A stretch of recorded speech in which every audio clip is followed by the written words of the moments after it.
মেয়েরা মেকআপে বদলায় আর ছেলেরা ব্রেকআপে বদলায়। দেখে নিন কথা। একটা ছেলে যখন একটা মেয়ের সঙ্গে ব্রেকআপ করে, মেয়েটা গিয়ে হেয়ার কাট করে, হেবি দারুণ দারুণ ড্রেস পরে ফেসবুকে ছবি মারে, মেকআপ করে, ট্যুরে যায় এবং তারপরে নতুন একটা বয়ফ্রেন্ড পড়ে।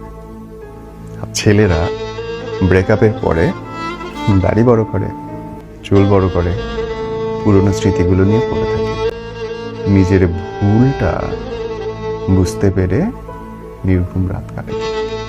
নিজেকে যে বড় করতে হয় সেটা বুঝতে পারে, কোথায় কোথায় তার দুর্বলতা সারতে হবে কেমন করে সেটা বুঝতে পারে, তারপরে বদলাইতে থাকে। ছেলেদের জীবনে সহজে কোনো নারীর আগমন হয়তো হয় না, তবে তার জীবনে নতুন অনেক কিছু আসে। এই জন্যই বলে মেকআপে মেয়েরা বদলায়, ছেলেরা বদলায়,